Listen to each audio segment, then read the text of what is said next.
In this video, we're going to overview the Morph Query. This is a specialized search engine for doing complicated and advanced morphological searches. To begin, let's go to the main menu and click Docs. Then, over at the right, click the blue New button and locate Morph Query in the drop-down menu and click it. Now let's overview the interface. At the top left is the search button, which you'll press once your search is completed. Right away, you have an opportunity to name the document. Let's do that. For PCs, you can click the pencil icon, or simply for a Mac or PC, click the title. If you click it once, it's all highlighted, and now you can start typing the new name.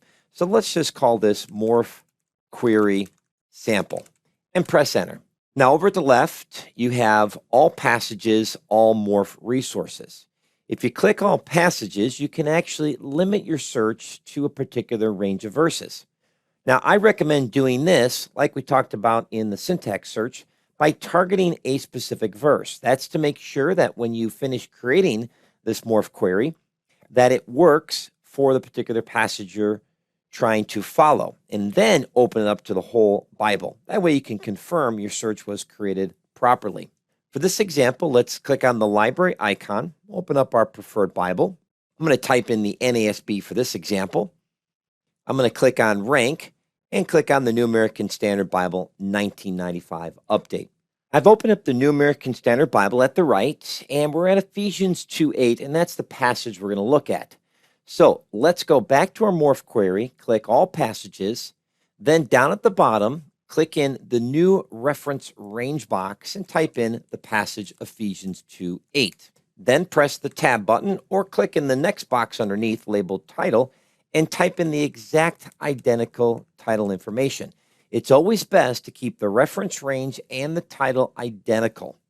Once you've got those typed in, click the save button.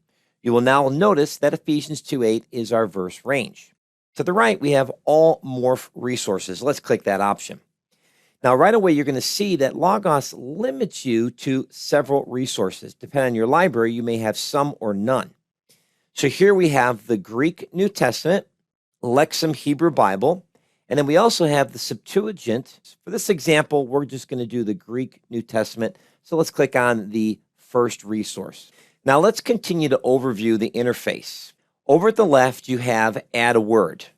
Now when you click it, depending on your screen size, you're like, hey, I don't see anything going on here. But as you can see here, it's word 1, word 2, word 3. But if you float your mouse down at the bottom, you'll see a horizontal scroll bar. And as I scroll that to the right, I clicked it several times, you'll see I have word 4, word 5, word 6. And if we click it one more time, add word, we now will have word 7. So this allows you to create a query with multiple words. And that's a very powerful capability in Logos. So you can bring together a combination of words. Now, underneath Add Word are the various categories. So we can put in the surface text, the lemma text, the root text, part of speech. And as we scroll down, we can do case, number, gender, indeclinable type, tense, voice, mood, person, conjunction, subtype, pronoun type, and adverb particle type. Now, the way you use this is you simply click in the box and you type or paste the information you want. Now, notice this is a Morph Query sample with a Greek New Testament. So though we're looking at an English text, if we right-click on the English, we can get access to the Greek or underlying original language, Old Testament Hebrew. Let's look at the phrase through faith and see what we can find with this combination. Now I'm going to click on the alpha omega icon so I can see the underlying Greek text. And we can see that through faith is listed here. And what's really important is this number, 6 and 7. This only is relevant when you're working with the English interlinear. As stated before, those numbers represent word order. So if we're going to search for this phrase through faith, we're going to have to put it in that particular word order. So let's right-click on through. And let's choose the surface text. That would be right here, the one with the manuscript icon. Let's click that and choose copy. Then let's right-click on word 1. Notice the menu appears and do paste. Notice that Logos generates a menu so we can choose the word we're looking for. So it will be helpful to be able to at least compare the two words to make sure you got the right one. So it is helpful to know Greek, but if you don't, you can at least look at the letters and go, they're identical. So let's click the first one. Let's now right-click on the word faith and choose its manuscript form right here. And then we'll go over to the right, choose copy. We'll right-click in the word to box and paste. Now, one thing you got to be careful of is if you right-click over here, let's say to the right of the box, it doesn't always appear. So you may have to play around with it to get the right click to work. And then click paste. Now, in this case, an extra little icon appeared or a little dot appeared, an extra space. I'm going to backspace until that all goes away. And then the drop menu will appear. Very important. Now, these look identical, except one has an accent, one doesn't. I'm going to choose the one without the accent on the W there or the O sound. And there we go. Now we have our basic search created.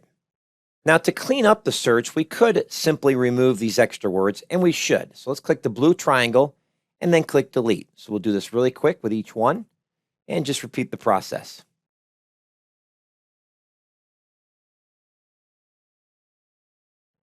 Okay, notice once all the other items are removed, these columns got a little bit wider. And if we were to expand by flowing our mouse to this window, you can see the columns can get even wider. So that can make a difference if you got a lot of Greek or Hebrew content. Now up at the top right, we have two views, full and compact. Currently, we're in the full view. Let's click compact. Right now, all we're seeing is the settings that we've added and other things that are included. Anything that we're not really searching on has been removed. And this can be very helpful when you're trying to understand exactly what is being searched upon. But let's go back to the full status. So we click on full. Now for this search, we're not going to mess around with any of those columns. Let's look below at the other options to understand what's going on. Now the first thing is search span, which means we're going to search up to 10 words. In other words, through faith must be within 10 words. And that works fine. You can expand this and cross verse boundary lines. Very powerful. The next option is exist. Clearly, we want both to exist, but be aware of this. If I click the line underneath it, the line disappears. And that tells Logos we don't want this word in our search. But in this case, we do. So let's click the line to make it appear. So that's how you can turn on and turn off whether you want a word included or excluded in the search. Now, in order is very important in this particular search we're running. We want the exact phrase through faith. But if you didn't care about word order, then you would just click both these boxes, and then through faith or faith through would work. But let's go ahead and click those boxes and bring that back. Now, we have the ability to add other relations. And if we click add relation, you can see proximity, agreement, and order. We don't have any needs for this particular search for these options, so let's just click off the menu. We've got a very basic Morph Query sample set up. Let's go ahead and click search and see what happens. As expected, Ephesians 2 came back. Notice Logos highlights each word so we can see that differentiated. Now that we've confirmed our search works, let's change our verse range from Ephesians 2:8 to all passages. Even though search the whole Bible, we'll only get search results for the New Testament. Let's go ahead and click search, and let's see if there's any other passages that use this particular example through faith.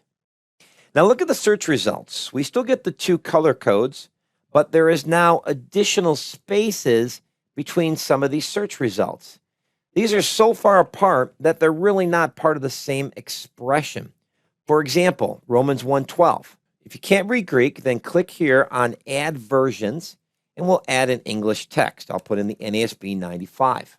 We'll select the NASB 95 from the drop-down menu, and then press Enter 2 times, and the NASB's been added. Now let's read Romans 1:12. That is, that I may be encouraged together with you while among you, each of us by the other's faith, both yours and mine. So even though this has the two words in it, they're really separated by a few other intervening words. This really isn't what we're looking for. Now, Romans 3:22, we have even the righteousness of God through faith in Jesus Christ for all those who believe, for there is no distinction. So this tells us that righteousness comes through the instrument of faith. Absolutely amazing. Let's now try to eliminate these examples where we've got intervening words. So let's scroll down using the vertical scroll bar. And let's talk about proximity. So let's click Add Relation and click Proximity. Now, proximity is between each one. We want to change this from 10 words. Let's click that option. We've got a box that says 10 and then words and verses. Let's type in the number 1 or delete it and leave words checked. So we have search span and now we have span. And let's see what happens when we run this search. As expected, all the passages with intervening words has been removed, and now we see only examples where through and faith are side by side. So you have quite a bit of control here with the Morph Query, a lot of control that can give you some very precise searches. Now, let me add this important thought. The Morph Query is searching for words based on these combinations you put in. This is different than our syntax search, which we looked at earlier. Remember, syntax searches search within clause boundaries. That's really handy.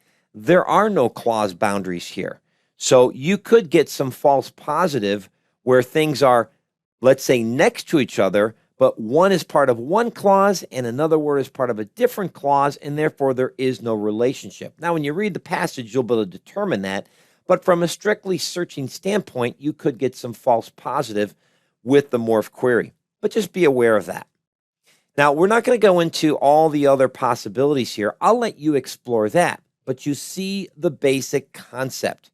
Choose your passage, choose your Bible, put in your criteria, work with the information down at the bottom, search against your verse. Once you've got it confirmed that the search is accurate and working, then search the whole Bible for other examples. Now, remember, this is a document. So I'm going to click the Close All panels at the top right. I'm going to click on Docs, and you can see that my search has been saved, as is yours if you've been following along.